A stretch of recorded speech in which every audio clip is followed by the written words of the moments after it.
မင်္ဂလာပါယနေ့ခေတ်တွင်သတင်းမှာမကောင်းသောရည်ရွယ်ချက်ရှိသောအချက်အလက်များနှင့်ဆိုးရွားသောကောလာဟလများသည်ကျွန်ုပ်တို့၏လူဖွဲ့စည်းကိုလှုပ်ခတ်ယုံသာမကကျွန်ုပ်တို့၏အဓိကယုံကြည်ချက်များနှင့်ကောင်းမွန်သောရည်ရွယ်ချက်များကိုပါတိုက်ခိုက်နေသည်ကျွန်ုပ်တို့သည်ရိုးသားစွာဖြောင့်မတ်စွာနေထိုင်ရန်စ조사နေတော်လဲတစုံတစ်ယောက်ကယင်းကိုလိမ္မာပါနှင့်စွာပြောင်းလဲပြီးကျွန်ုပ်တို့ကိုလူဆိုးလိုဖန်တီးလိုက်သည်စိုးရိမ်ပူပန်မှုများဖြန့်ကျက်ရန်နှင့်လူထုကိုလှုံ့ဆော်ရန်အချက်အလက်များကိုတမင်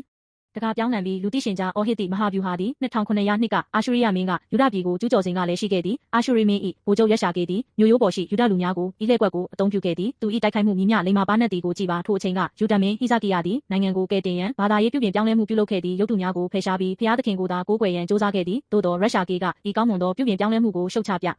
တင်းတို့၏ဖျားသခင်သည်တင်းတို့ကိုဒေါသထွက်နေသည်ထိုမြင့်သောနေရာများကိုဖယ်ရှားလိုက်သောကြောင့်ဖျားသခင်ဒေါသထွက်သည်ဟုပြောဆိုခဲ့သည်ဤဒီမှာထိုအချိန်ကယူဒလူများအကြားမြင့်သောနေရာများတွင်ရစ်ပူဇော်ခြင်းမှာကျွန်ုပ်တို့၏ဒလေးမဟုတ်ပါလားဟုရှုပ်ထွေးနေသူများ၏အတွင်းစိတ်ပရိပခများကိုတိတိကျကျထိုးနှက်ခဲ့သည့်အစင်းမြင့်စိတ်ပိုင်းဆိုင်ရာစစ်ပွဲဖြစ်သည်နှစ်ရှင်ဘရင်18 22 29ထို့ပြင်တဆင့်ပုံမူ၍ကျွန်ုပ်တို့ယူဒကိုတိုက်ခိုက်ရန်လာခြင်းမှာတင်းတို့၏ဖျားသခင်ယေဟောဝါ၏အမိန့်အရဖြစ်သည်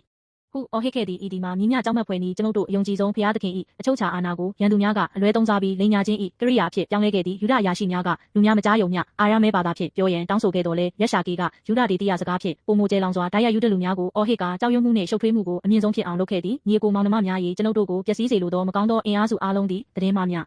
အားနှင့်ပြောင်းလဲထားသောအချက်အလက်များကိုအသုံးပြု၍ကျွန်ုပ်တို့၏အဓိကယုံကြည်ချက်များကိုလှုပ်ခတ်ရန်စ조사နေကြသည်ကျွန်ုပ်ယုံကြည်သောအရာမှားနေသလားကျွန်ုပ်အားကိုးနေရသူကကျွန်ုပ်ကိုတကယ်ဆုံးဖြတ်ခဲ့သလားဤကဘာတွင်မျှော်လင့်ချက်မရှိတော့ဘူးလားသူတို့သည်အဆက်မပြတ်တန်တရားများဖြန့်ကျက်နေသည်သို့သောဤဝေါဟာရသည်ကျွန်ုပ်တို့မှတ်မိရမည့်တေချာသောအချက်တစ်ခုကိုသတိပေးထားသည်ရန်သူများသည်ယေရှုနှင့်ပတ်သက်၍သတင်းမှားမျိုးစုံနှင့်အတရေဖြတ်မှုများဖြန့်ချိခဲ့စဉ်ယေရှုသည်လက်ဝါးကပ်တိုင်ပေါ်တွင်အသေးခံခြင်းဖြင့်ထိုလိမ်ညာမှုကိုလုံးဝနင်းချေခဲ့ပြီးရှင်ပြန်ထမြောက်ခြင်းဖြင့်ညီသူမျှညင်းပယ်၍မရသောတေချာသောတသက်ကိုပြသခဲ့သည်ယေရှု၏ရှင်ပြန်ထမြောက်ခြင်းသည်ကမ္ဘာတဝန်းလုံးသို့အင်အားရှိစွာကြေညာသည်သင်တို့ယုံကြည်အားကိုးနေသောထိုတန်ဖိုးထိုမျှော်လင့်ချက်ယေရှုခရစ်၏နှုတ်ကပတ်တော်သည်လုံးဝမမှန်ကန်ပါ၏ဒီမှာလူသားသမိုင်းတွင်အင်အားအရှိဆုံးအမှန်တရားဖြစ်သည်ယခုအချိန်တွင်ကျွန်ုပ်တို့၏ဘဝ၏အခြေခံသည်မြည်သည့်နေရာတွင်ရှိသည်နေ့တညတွင်ပြောင်းလဲသွားသောလောကီဖက်ရှင်များတွင်လားလူတစ်ရောက်ဤစကားတခွန်းဖြင့်လှုပ်ခတ်သွားသောသတင်းမှားများ၏မြေပေါ်ရင်လားသို့မဟုတ်ယေရှုခရစ်၏ရှင်ပြန်ထမြောက်ခြင်းဖြစ်သောအချိန်ကြာရှည်စွာမပြောင်းလဲသောခိုင်မာသောအမှန်တရား၏ကြောက်ဆောင်ပေါ်ရင်လားသတင်းမှားများလွှမ်းမိုးနေသောခေတ်တွင်ကျွန်ုပ်တို့နောက်ထပ်စိုးရိမ်စရာမလိုပါယေရှုခရစ်၏ရှင်ပြန်ထမြောက်ခြင်းသည်ကျွန်ုပ်တို့အားအမှန်ကိုရွေးချယ်ရန်အခွင့်အရေးဖြစ်သည်ဤကြောက်ဆောင်ပေါ်တွင်ကျွန်ုပ်တို့၏ဘဝနှင့်ယုံကြည်ခြင်းကိုခိုင်မာစွာတည်ဆောက်ကြပြီးလှုပ်ခတ်ခြင်းမရှိဘဲရဲရင့်စွာရှေ့သို့